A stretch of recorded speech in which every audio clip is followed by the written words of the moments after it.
हरे कृष्ण।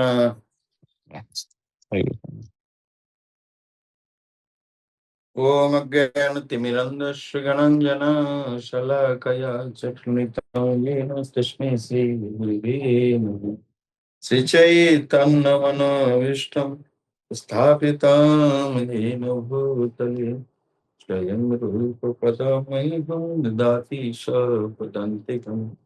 वन्दे अहं श्रीगुरो श्रीयुतपदकमलं श्रीगुरोन् वैष्णवं च श्रीरूपं साग्रजातं स्वगण रघुनाथं तं सजीवं साद्वैतं सावधूतं परिजनसहितं कृष्ण चैतन्य देवं राधा कृष्ण पदं सहगण ललिता श्रीविशाखवितं च नमो विष्णुपादाय कृष्णपृष्ठाय भूतले श्रीमते भक्तिवेदान्तु स्वामिनीति नामिने। नमस्ते सरस्वती देवी गौरवाणी प्रचारिणे निर्विशेष शून्यवादी पाश्चात्यदेश तारिणे वंशाकल्पतरुभ्यश्च कृपा सिन्धुभ्यैव च पतितानां पावनेभ्यो वैष्णवेभ्यो नमो। जय श्री कृष्ण चैतन्य प्रभु नित्यानंद श्री अद्वैत गदाधर श्रीवासादि गौर भक्तवृंद। हरे कृष्ण कृष्ण कृष्ण हरे हरे हरे राम राम राम हरे हरे। हरे कृष्ण। सबके हार्दिक स्वागत है गुरु महाराज की आज्ञा से। हम अभी सब उज्जैन में हैं, तो आज पावन दिवस है, श्री नरसिंह भगवान की आविर्भाव तिथि है, तो हम लोग अपने अपने हिसाब से मनाएंगे। तो मैं पहले इस प्रहलाद महाराज के हरिभक्ति विलास के अनुसार सनातन गोस्वामी पाद ने बताया कि कैसे प्रहलाद महाराज भगवान के ऐसे भक्त बने। नरसिंह भगवान से प्रहलाद महाराज ने प्रश्न पूछा, प्रभु मैं आपके ऐसे प्रिय भक्त कैसे बने? तब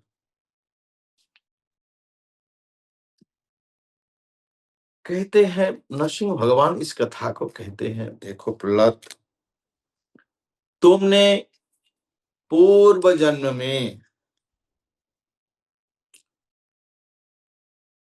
अवंतीपुर, जहाँ पे हम लोग है, ये उज्जैन की पहले की जो नाम है अवंतीपुर, अवंतीपुर में एक बोसु शर्मा नाम के एक ब्राह्मण थे और बड़े धर्माचारी और सभी वैदिक कार्यों में, व्रत अनुष्ठान में बहुत निपुण थे। यज्ञ आहुति आदि सबको स्त्री छंद आदि बड़े ध्यान से करते थे और सभी कार्यों में एकदम धर्म धार्मिक थे। और तीन के 5 पुत्र हुआ। 5 पुत्र बोसु शर्मा का नाम था और 5 पुत्रों में से 5 चारों बहुत वेद वेदांत में बहुत पारंगत है, धर्म अनुष्ठान धार्मिक अनुष्ठान सब पालन करने वाले हैं। लेकिन जो छोटा है बोसु, वसुदेव उनका नाम है, तो वो ना पढ़ाई लिखा बिल्कुल नहीं किया और दुष्ट संग के प्रभाव से एकदम दुष्चरित्र वाले हो गए और वैश्यों के संग में हमेशा रहते थे। वैश्यों में संग में रहते थे तो बिल्कुल पिताजी के कोई गुण उनमें नहीं है।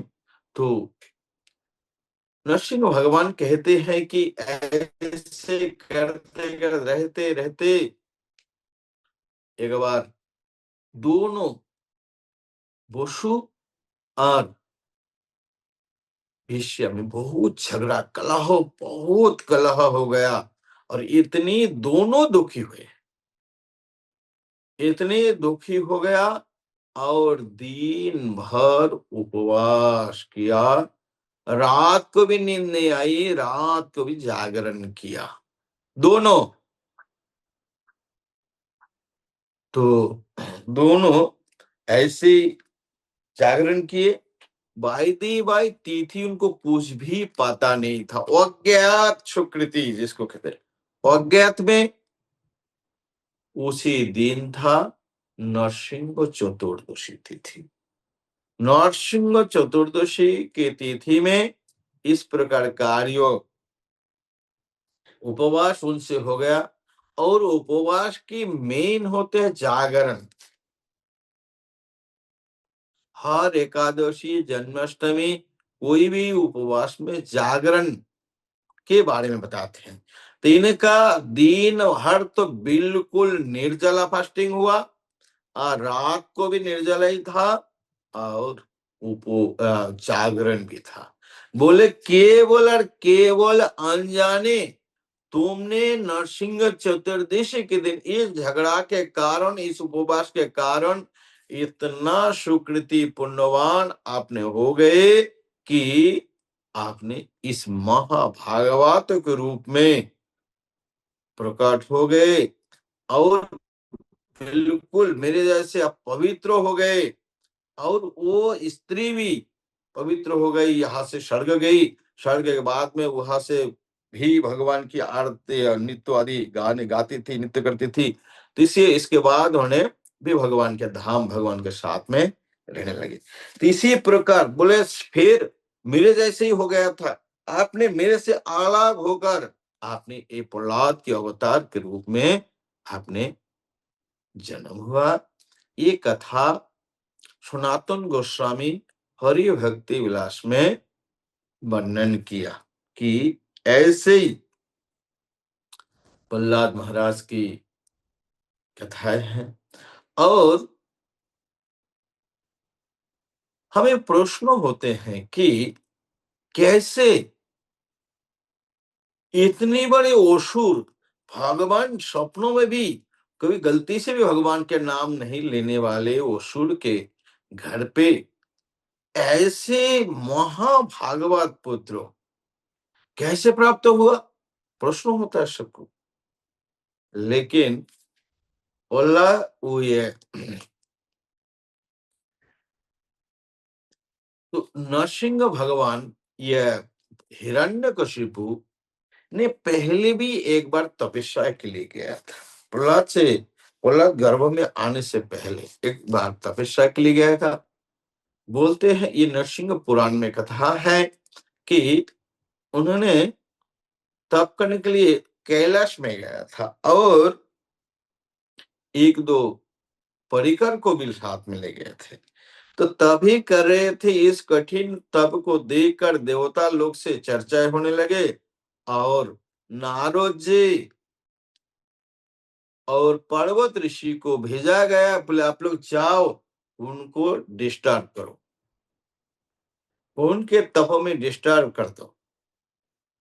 तब वो सबसे क्या डिस्टर्ब होने वाले व्यक्ति है, भगवान के नाम सुनने से सबसे ज्यादा डिस्टर्ब होता है। और कुछ भी बोलो ठीक है, लेकिन भगवान के नाम बोले, उनके गुण बोले, उनके लीला बोले, इसको बिल्कुल सहन नहीं होता है। इसलिए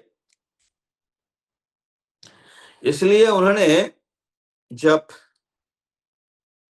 तप तभी कर रहे थे, नारद जी कुलिंग पक्षी बने दोनों और पर्वत ऋषि बोले।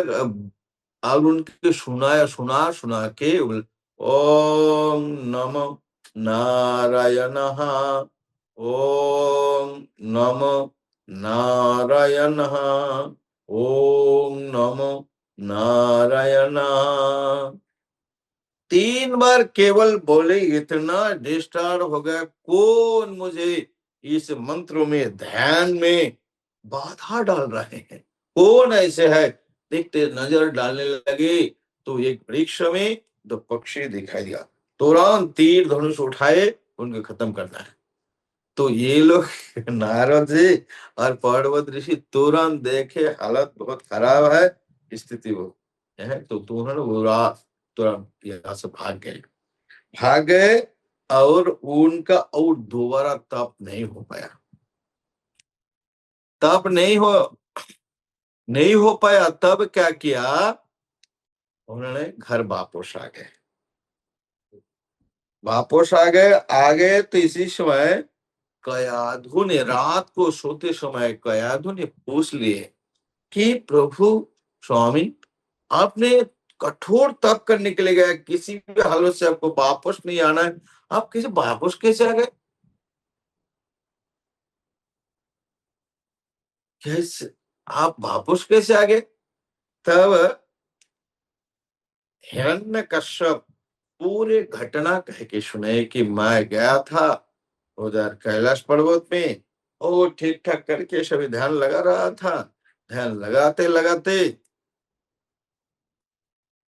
कोई हमें शत्रु शत्रु आ गए। शत्रु आकर हमें डिस्टर्ब करने के लिए भगवान के पवित्र नामों को उच्चारण किया।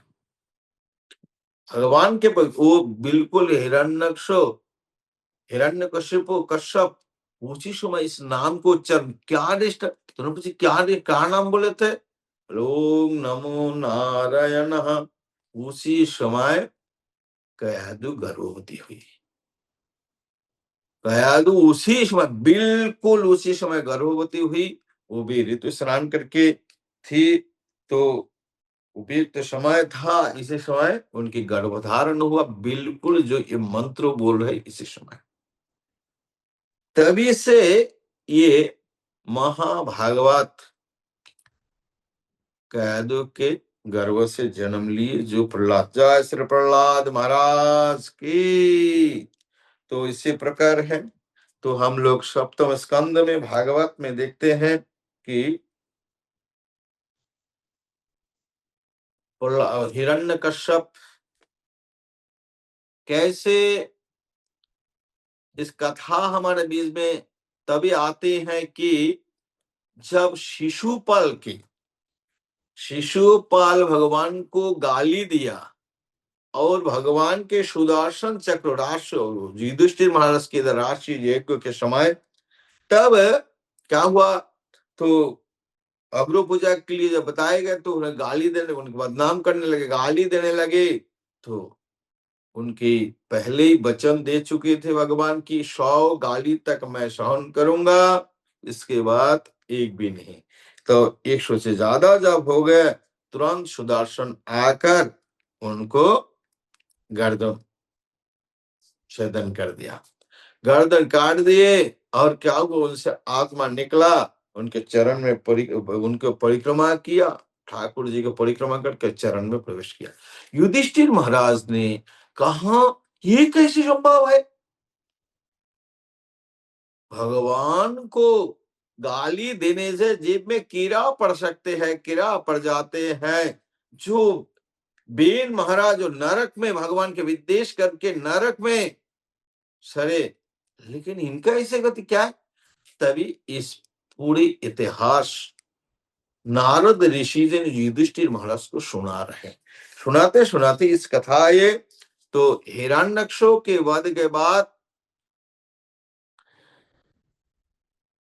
उन्होंने उनका उनका दाह संस्कार आदि करने के बाद उन्होंने असुर लोगों को आज्ञा दिया कि जाओ, पृथ्वी लोक में जो वेदों के मानने वाले जो ब्राह्मण है, जो गाय है, जो फल के वृक्ष है, जो धार्मिक जो नगर में रहते हैं, उसको उत्पात करो, मार दो, काट दो, जला दो, वृक्ष को काट दो, पुल को तोड़ दो, उनके शास्त्र जितना है उस आग में सब जला दो, घर जला दो।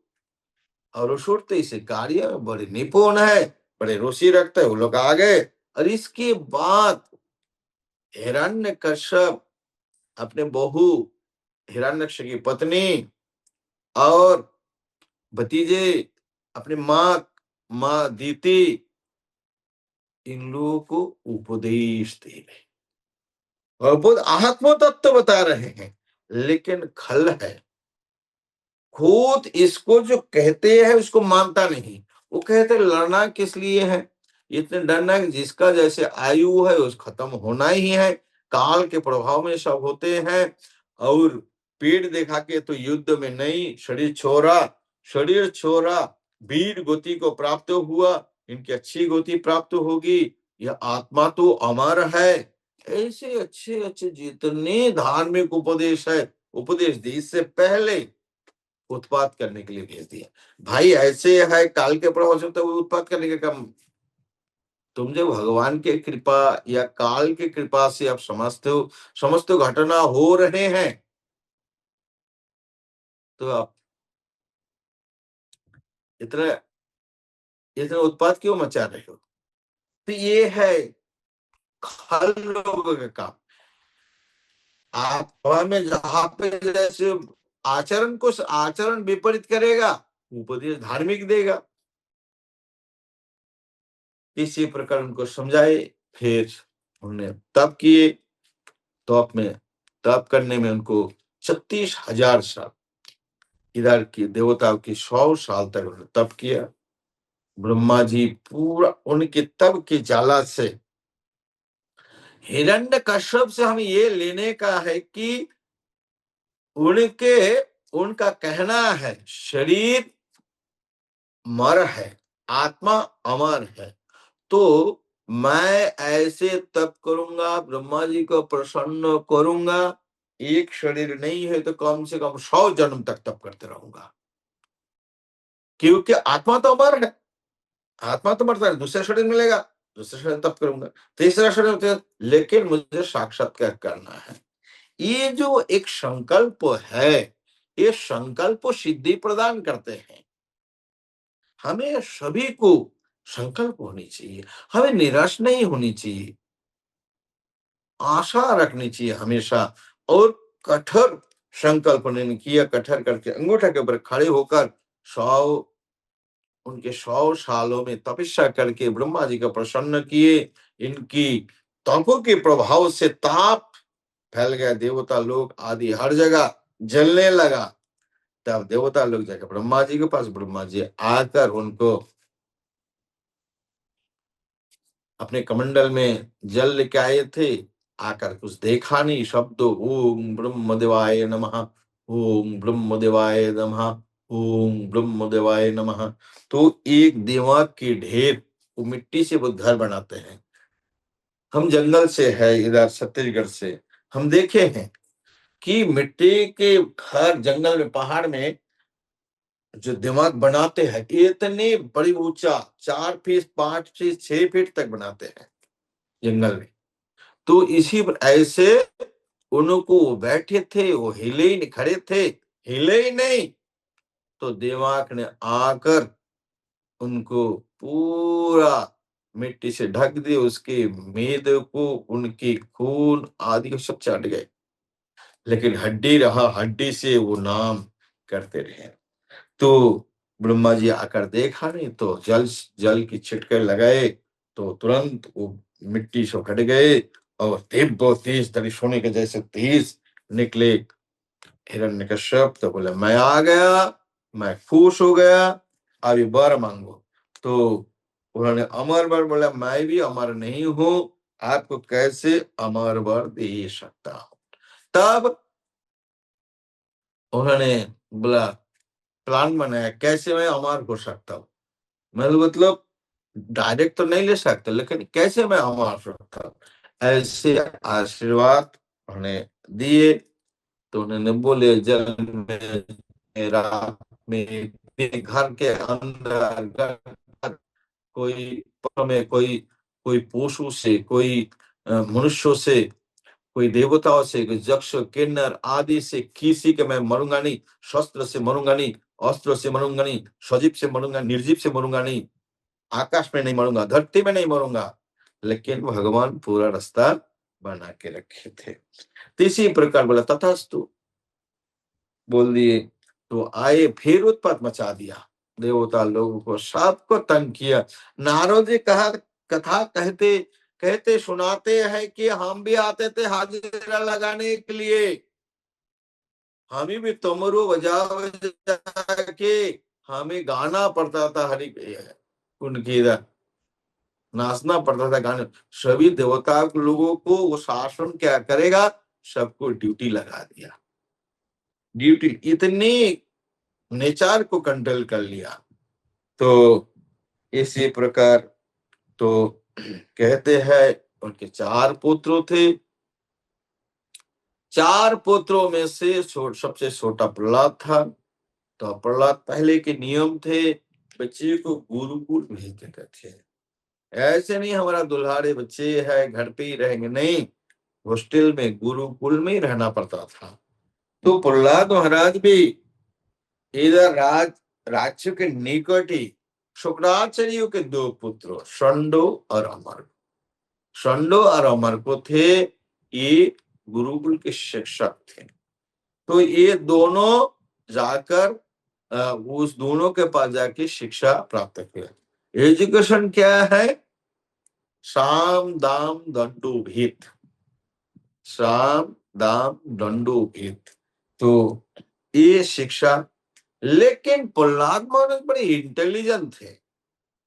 व्यावहारिक के लिए जो भी बोलते थे पूरा एज इट इज उसका बोल देता था, अच्छा से याद करता था, अच्छे स्टूडेंट था।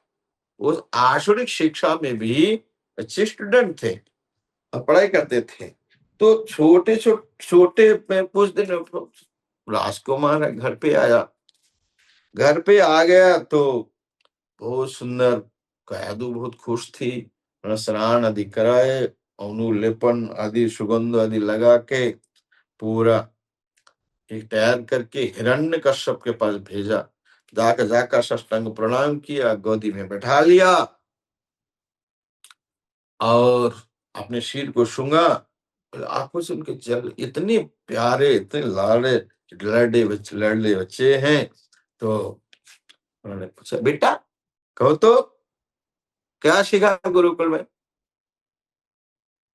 तो वो हिरण्यकश्यप जानता था छोटा सा बच्चा है, इसका जो बोलेंगे इसका कोई वैल्यू नहीं है।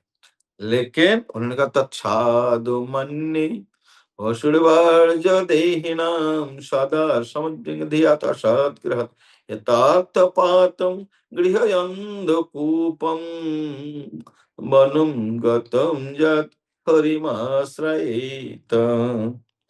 तुरंत ही बोले, क्या बोल रहा है, यह सिखाया? तो इसी प्रकार बोले कि नहीं, ये कहाँ से, कोई बचकाने से, कोई कहाँ से क्या बोल रहा है। तो पहले बार उधर षंड और अमरको की ओर देखा, तो इसके बाद प्रहलाद महाराज को फिर गुरुकुल में भेज दिया। पहले बार इतना नाराज नहीं होगा। और कहते हैं कि फिर दोबारा बहुत डांटा प्रहलाद को कि गुरुजी लोग ने, कैसे तू ये, मैं थोड़ी सिखाया, इसको क्यों बोला? बोला तो अच्छा शिक्षा वही बोलेंगे ना, तो आप लोगों का बोलने का कचरा थोड़ी बोलेंगे। हमारा जो स्टूडेंट है, जो जो हमारे बेस में रहते हैं, वो भी पढ़ते हैं, अच्छा से पढ़ाई करते हैं। वो सभी बोलने के लिए तो वही थोड़ी बोलते हैं, जो बेस में जो शिक्षाएँ मिलते हैं अध्यात्म वही बोलेंगे। तो इसी प्रकार दोबारा लाए, दोबारा श्रवणम कीर्तनम विष्णु, इसको सिखाया। तो तुरंत बहुत डाँटा, बोला कोई विष्णु के दूत है, वैष्णव है, अपने बाणा बदल के कि हाँ हमारा, आप गुरुकुल की रखवाली ठीक से करो। कोई ना कोई आके शिक्षा तो दे रहा है, इसके मन को भेद भेद डाल रहा है इसके मन में। तो फिर तीसरा बार में भी तो उन्होंने इसी प्रकार 3 बार तक उन्होंने ये किया। फिर उन्होंने निर्णय कर लिया। वो शिक्षक भी हाथ जोड़ के बताए कि प्रभु, हम जो सिखाते वो नहीं बोल रहा है ये, वो तो कहाँ से क्या सीख लिया, कचरा सीख लिया, उल्टी बात सीख लिया, उल्टी बात सीख कर आपको सुनाते हैं, हम क्या करेंगे। तभी उन्होंने मारने का निर्णय कर लिया। मारने का निर्णय किया तो जितना भी उपाय ढूंढते हैं, लेकिन सभी को फेल मार जाते हैं।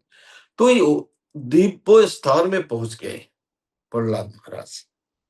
तो चैतन्य लीला भी कहते हैं, सत्य कृष्ण भाव है যাহারো শরীরে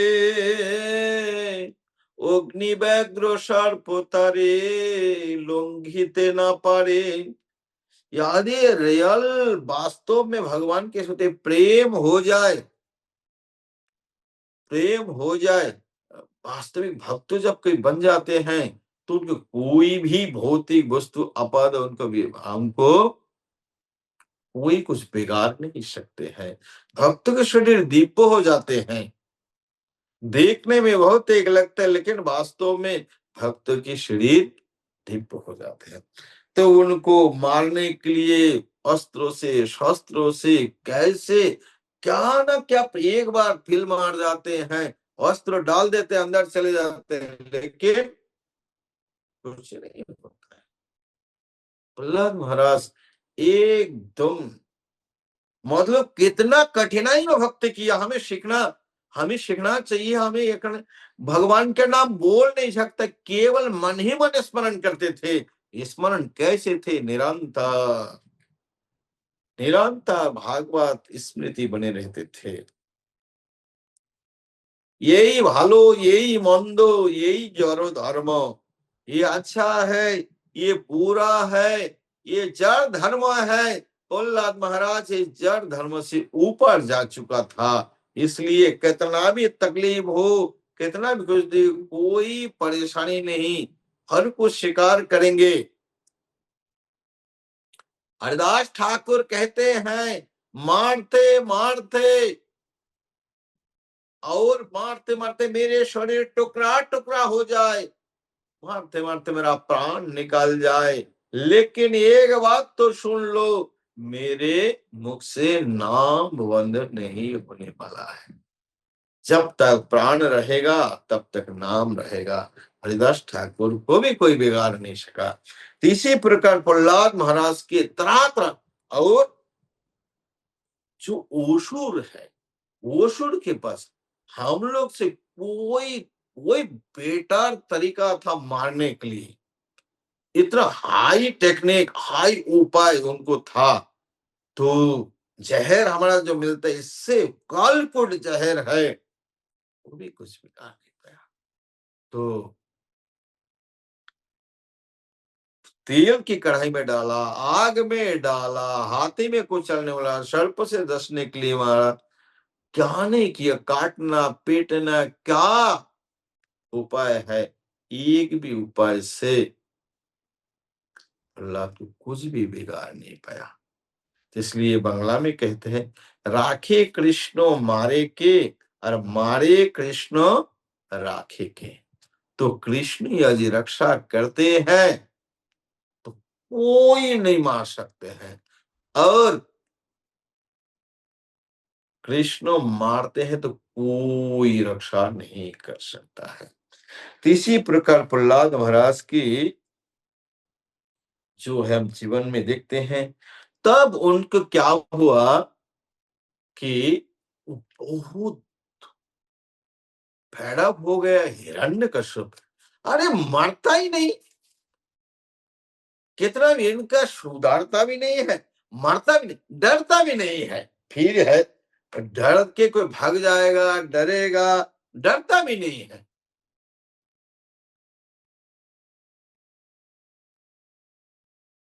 मान लीजिए एक बार दो बार मारने का व्यवस्था की, बच्चा भाग जाए, प्राण नहीं, ये डरता भी नहीं है। इतना आपद है, इतना आपद है उनके लिए। बोले चंदन की बागा वन में कहा कांटे का झाड़ कहाँ से आ गया, तो इसको काटा लगा। और भगवान विष्णु ने क्या कर रहे हैं, जैसे आप लोग थोड़ा गांव टाइप में है तो आप लोग देखेंगे, लकड़ी को काटने के लिए कोढ़ाली नहीं काट सकते हैं, कोढ़ाली के लिए एक लकड़ी का बेट चाहिए कोढ़ाली में लगाने, तभी उसको काटेंगे, तब काटेगा। खाली कोढ़ाली से आप बड़े बड़े वृक्ष को आप नहीं काट सकते हैं, लोहे का ऐसे, उसे लकड़ी का बेड होता है, उसमें लोहे का होगा तो बहुत भारी हो जाएगा, चला नहीं पाएगा, इसलिए लकड़ी का बेड है। वही काटने का सहायता करता है, वही वही भी लकड़ी है, लकड़ी को काट रहा है। तो इसी प्रकार हम भी असुर है, ये प्रहलाद महाराज भी असुर है। तो भगवान ने कुल्हाड़ी बनाकर उसी बेड हमारे असुर से ही हमको मार रहा है, मारने का व्यवस्था किया। तब मोह लटक गया, क्या करेगा, वो निर्णय नहीं कर पा रहा है, न डरता भी नहीं, मरता भी नहीं, बड़ा परेशान हो गए। तब शंडो अमार्क ने इसी चिंताग्रस्त हिरण्यकश्यप को देख कर कहा कि देखिए सर महाराज, हम एक सलाह देते हैं कि हम इनको अपने गुरुकुल में ले जाते हैं। कैसे? नहीं तो ये डर अभी तो थोड़ा बड़ा हो गया, भाग जाएगा कहीं न कहीं, भाग जाएगा। तो मैं अपने ठीक-ठाक से उनको समझा के रख देता हूँ और मेरा पिता अभी है नहीं। मेरा पिता इस मारण आदि कार्य में इतना बेटर टेक्निक जानते हैं, वह ये कैसे न कैसे मार ही देगा। कैसे ना कैसे मार ही देगा। लेकिन गुरुकुल ले गए। पहले तो आपने भक्ति आचरण करते थे, तो इधर पढ़ाई होती थी टिफिन के समय, उसे सभी बच्चे को बुलाया।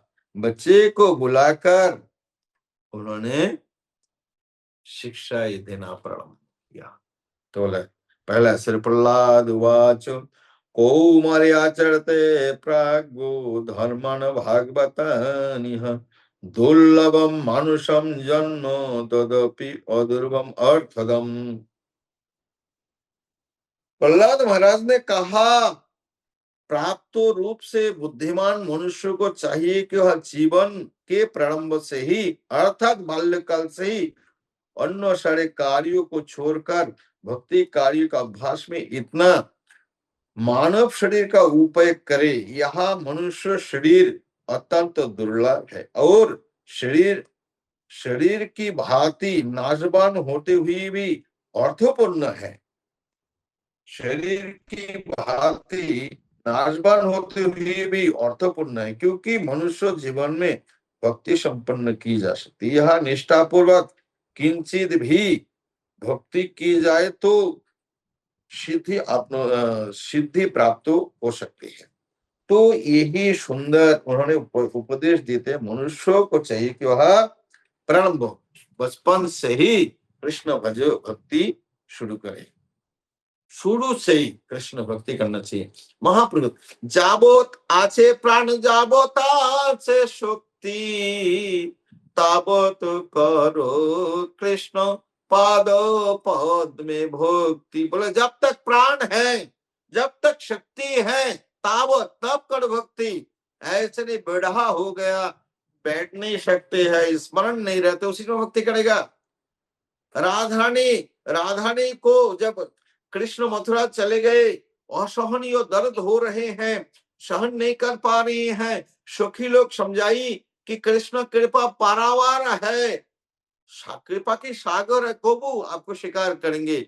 महा राधारानी कहते सखी व्यर्थ तेरा वचन है, जीवेर जीवन चंचल जैन पद्म पत्र जल ततो दिन जीवे कौन जान।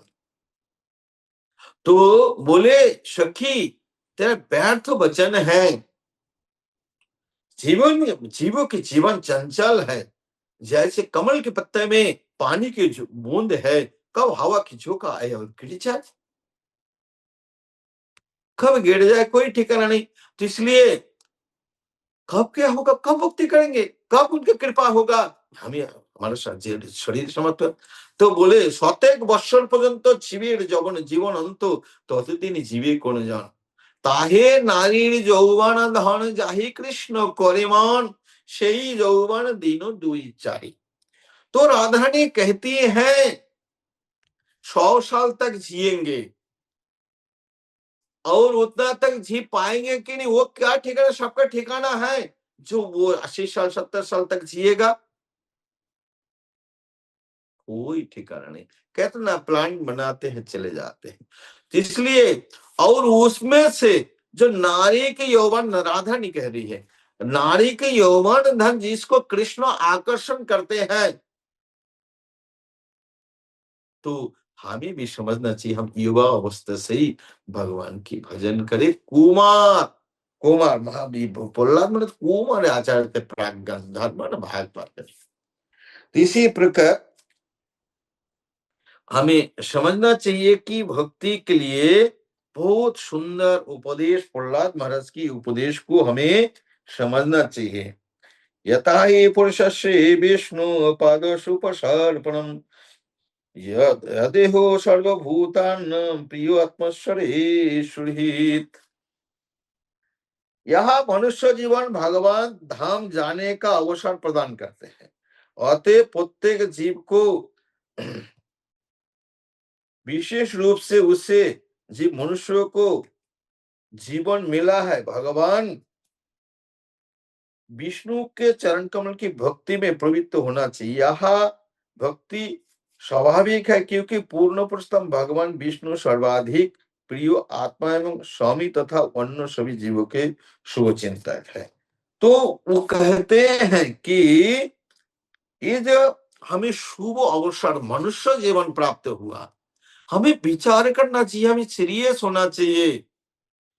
कब बाद में करूंगा, अरे भाई एक दिन काटते हुए जा रहा है। भागवत में कहते हैं 11 स्कंद में, जैसे पानी गड्ढे में जमा हुआ है, हर दिन धूप आकर पानी को सुखाते हैं और सुखाते हैं और उसमें मछली नहीं समझ पाते हैं कि हर दिन पानी सूखते हुए जा रहा है। तो इसलिए हमको भजन करना, इसलिए हमें ध्यान देना चाहिए। भारत भूमिते मनुष्य जन्म हইল যার जन्म सार्थक करी करो तो मनुष्य जन्म जिसकी भारतवर्ष में हुए उनकी भक्ति करना चाहिए। तो ऐसे सुंदर सुंदर उपदेश है, आप लोग आज पढ़ लीजिए, स्मरण कर लीजिए। तो हम यहाँ टाइम हो गया, हम विराम देते हैं। आप लोगों को बहुत बहुत धन्यवाद है। हरे कृष्णा।